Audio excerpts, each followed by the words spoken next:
What's up, everybody? Jason here. Today we're going to take a look at the Arturia PolyBrute and do some vintage voice modeling and take a look at a couple of free patches that I've uploaded to my preset patch profile that you can download and use as templates to build vintage style patches on your PolyBrute. So voice component modeling is something that I've been interested in for a few years. About 3 years ago, I set out and recorded a whole bunch of classic and modern polysynths, including CS80s, OBXs, OBXAs, old Prophets, memory Moogs, and various other synths.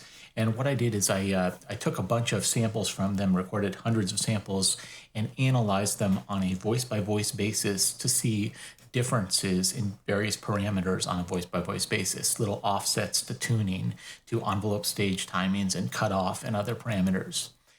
So this type of behavior, this per voice variance, is a lot of what gives classic polysynths the characteristic sound that they have, and that sort of lush, organic, warm sound. It's due to all of these very small offsets, so it doesn't sound as harsh or technically accurate as some modern synths do. Even modern VCO synths, like the PolyBrute and Prophets and other modern VCO synths, they're very well behaved in comparison with classic polysynths of the 70s and 80s. So one of the things you can do with modern polysynths, a lot of them at least, is you can model this type of per voice behavior to capture that sort of vintage spirit and get that really warm, lush, organic sound. If you're interested in reading more on voice component modeling, on the research that I did and just general information about the topic, I have this website at voicecomponentmodeling.com. I'll put a link in the description below, and you can check out this website for much more info on what voice modeling is, what per voice variance is, how it works, what it sounds like, and various thoughts on how to implement it with different synth architectures. So I won't go too deep into this right now. I'm just going to leave a link in the description below for this if you want to do some more research on this. For now, let's go ahead and jump in with the PolyBrute and check out some patches that I've set up and discuss how to implement this type of technique on the PolyBrute. This is basically an initialized patch that I have set up. And what I did is I set it up so that in the morph A state, it's just like an initialized patch with no voice modeling. In the B state, it has the voice modeling built in through the mod matrix using the voices mod source along with the key sequencer and some other tricks in here. So basically what's happening here is the morph knob is going to act as like sort of a vintage knob like Sequential's vintage knob does.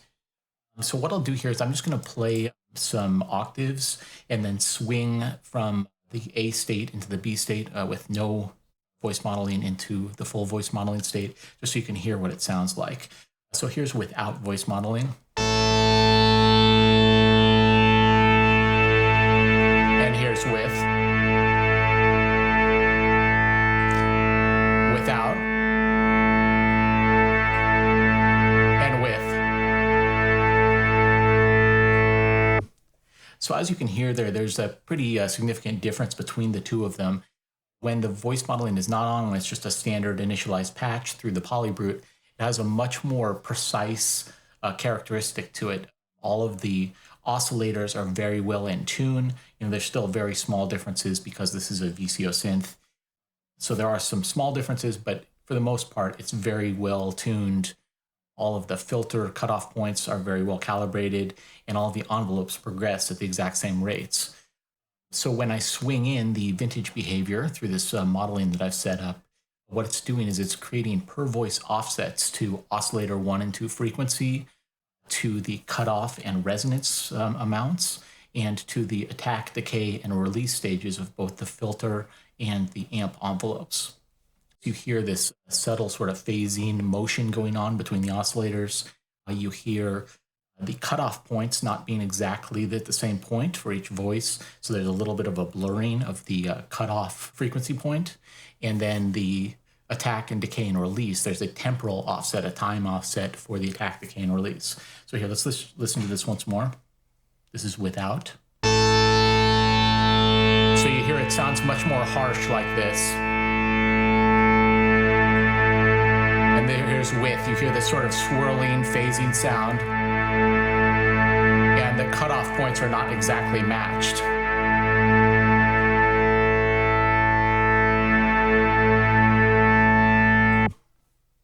So that's sort of just a broad overview of what the sound of adding this per voice modeling does, and how it loosens up the character a little bit, creates less harsh of a sound, less precise of a sound, you could say, and blurs it a little bit to give more of that vintage character. This is the same sort of behavior that I measured in all of the classic poly synths like Memory Moogs and CS80s, Old Prophets and Oberheims. So now let's take a look at another patch that's very similar to this that I set up. So this is another one where I've set it up like a sort of vintage knob behavior here with the morph knob, where at the A state it's off and at the B state it's on. With this one, I just modeled it to be more of a pad type of sound. So it has a longer attack and release. And I cranked up the resonance a bunch so you can really hear the filter cutoff points and how the filter ADR stage timing is offset. So let's listen to this now. This is without.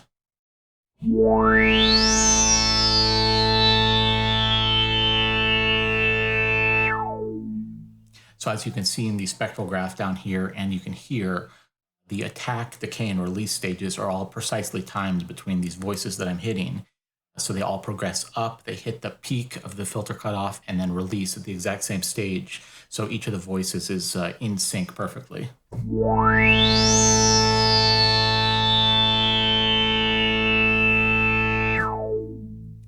Okay, now I'll crank it up to the vintage mode behavior.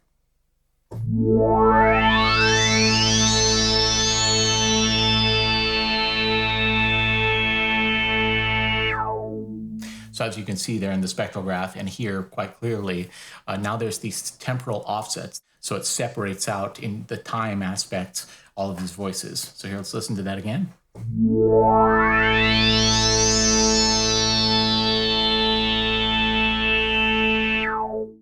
So this type of characteristic sound of the envelopes is one thing that's basically missing in most modern VCO synths even, and definitely in all DCO and digital synths.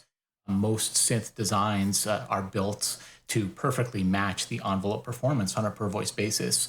And part of this is because a lot of modern synths use digital envelopes rather than analog envelopes of yesteryear. So there's just less of a chance for there to be any variance between the voices. So this sort of voice variance on the attack, decay, and release is key to achieving that classic vintage 70s, 80s polysynth sound. And patches like the Rush Tom Sawyer filter sweep sound. In fact, here, I'll bring that one up real quick. So I have that patch in my sound set. So for the Rush Tom Sawyer filter sweep, that iconic sound, it has a lot of this sort of variance in the ADR timings. Let's listen to this.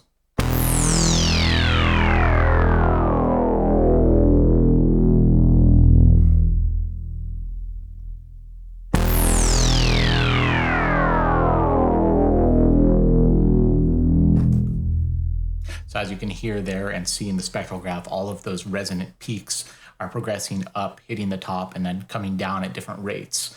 And that sort of temporal offset to the filter performance gives that Rush Sawyer sweep that characteristic vintage sound. Whereas if you have all the envelopes perfectly matched, it's going to sound much more harsh, much more precise, and not have all of that great character in it.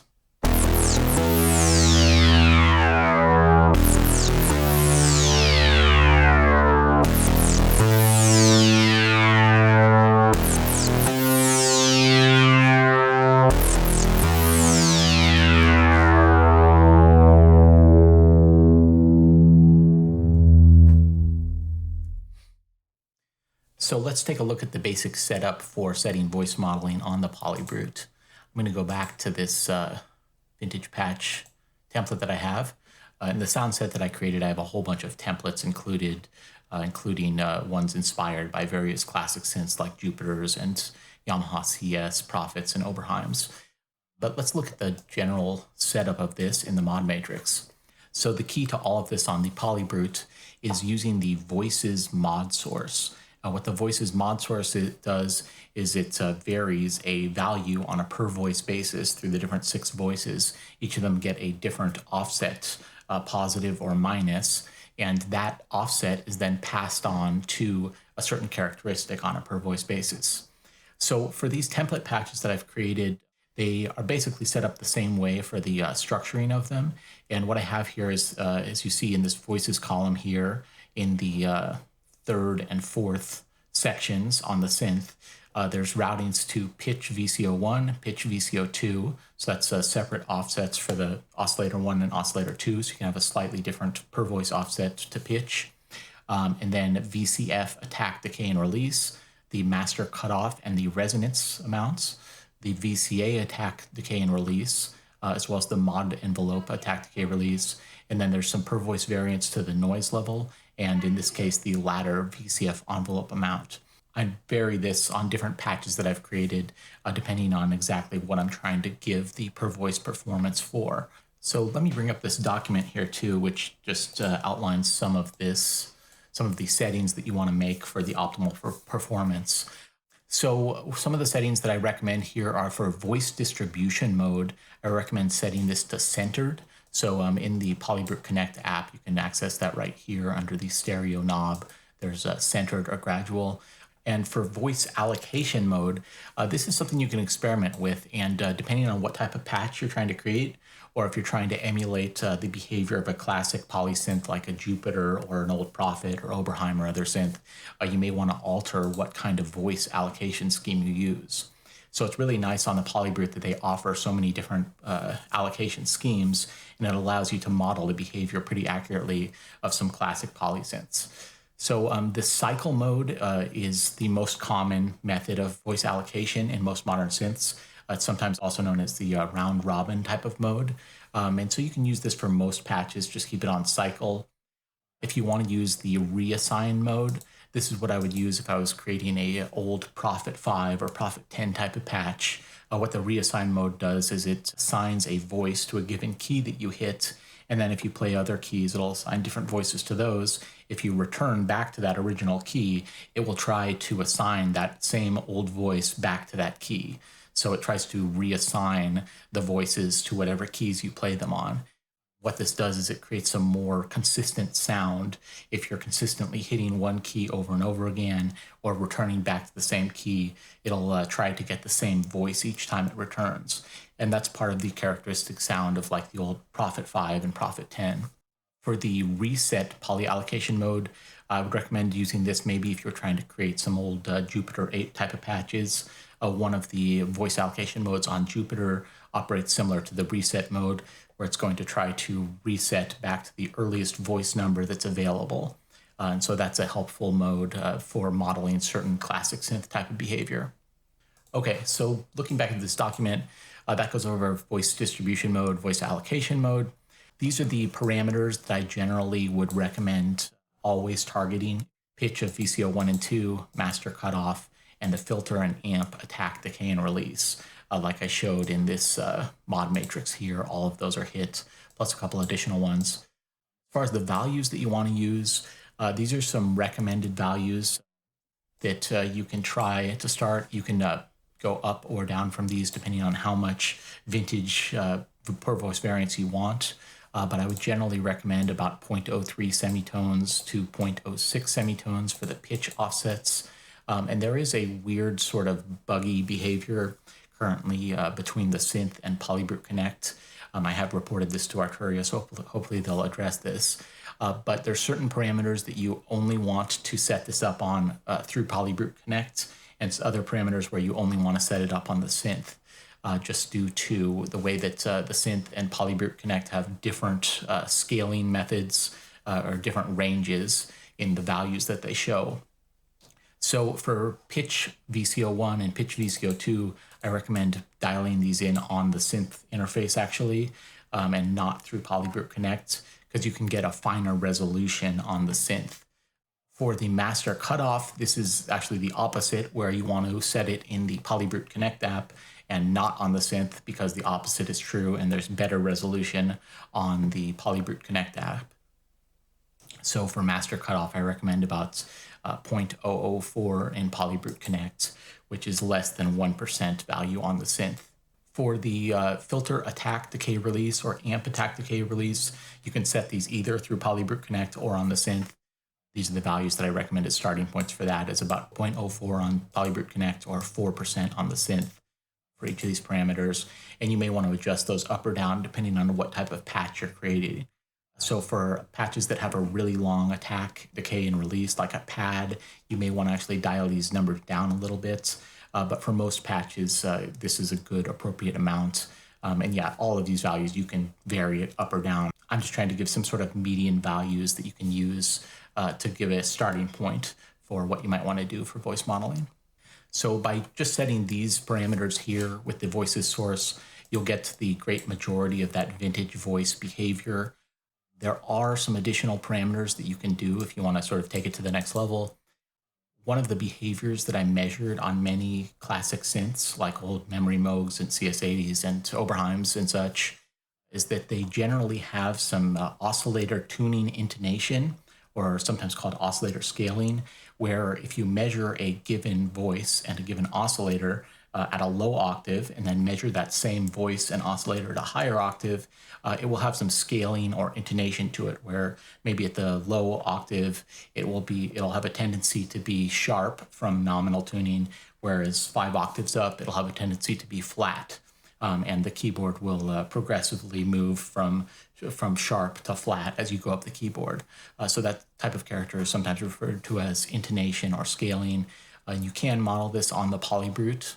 So to model this, you would route the key sequence source to pitch VCO1 and pitch VCO2. As you see here, I've got 2 of them set up here. So for pitch VCO1, I have this set at -003, and this one at -001. And what this does is it just creates a gradual intonation scaling on a per voice per oscillator basis. And that captures a little more of that classic type of polysynth behavior. So in addition to doing the intonation or oscillator scaling, you can also model other more advanced macro type behaviors on a per voice basis. One of the behaviors that I measured on some classic synths, specifically 2 Memory Moogs that I tested, was a sort of quick transient pitch settle or pitch chirp type of effect right at the beginning of the attack, where the oscillators are not perfectly in their nominal tuning when you first hit the key, and there's this quick ramp up of the tuning, and you can model that sort of behavior by using the mod envelope, and then you can route it on a per voice basis by routing voices lane to the mod envelope amount. This type of voice modeling is not only great for modeling classic 70s and 80s polysynths, but it also is great if you want to model acoustic ensembles like string ensembles, brass ensembles, or choirs, or other acoustic ensemble type of patches. It adds a lot of realism into those type of patch designs. So I recommend using this for those type of patch designs as well. So let's take a look at the free patches that I have available here. Okay, so on my preset patch profile, I have a bunch of free patches available. It's preset patch /user creative spiral. I'll put the link below in the description for this. If you scroll down here on my profile, I've got tons of patches for various different synths, including some voice modeling patches for other synths besides the PolyBrute. I've got patches for Deepmind and Prophet Rev 2 and various other synths in here. But if you do a search for PolyBrute on my profile here, you'll see I have 3 patches I've uploaded for PolyBrute. These 2 patches, the VCM template MM and VCM template OB, are the 2 new free template patches that I've created that have all the voice modeling set up. These would be good starting points for you if you just want to download a template and use this basically as like an initialized patch. You can build out your own sounds from this and have all of the vintage voice modeling behavior already wired up. So this first one, the template MM, is just modeling a patch sort of in the style of an old memory mode style patch. It has 3 oscillators by using the sub-oscillator. It has per voice variants to tuning intonation, fine-tuning offset, filter cutoff, resonance, filter and amp ADR timings, the amount of noise on a per voice basis, as well as a transient pitch settle effect like I mentioned a minute ago. This other patch right here, the template OB, this is a template in the style of like an old Oberheim type of patch. It has the 2 oscillators set up with the 2-pole filter, and again, similar type of offsets to tuning, filter, resonance, and ADR timings. So yeah, I hope you'll download these patches and check them out. You can sort of learn how to do the vintage voice modeling just looking at these patches and the way that they're set up, or you can just dive right in and do your own patch design and just have it all set to go. If you have any questions about voice modeling, feel free to send me a message or a comment down below, and I'd be happy to answer them. I do also have a patch bank available too if you're interested in getting a whole set of patches with voice modeling built in. It's this set, the PolyBrute Fundamental set. It has about 128 patches total with lots of voice modeling patches, various different acoustic ensembles and binaural patches, lots of famous song patches, and a bunch of templates too that are good starting points for classic polysynth type of sounds. In addition, I do have some other sound sets available for Prophet Rev 2 and Behringer Deepmind for vintage voice modeling, if you're interested in checking those out. So yeah, I think that'll about do it for this video. If you've enjoyed this, go ahead and like and subscribe below, and I will catch you guys later. Bye.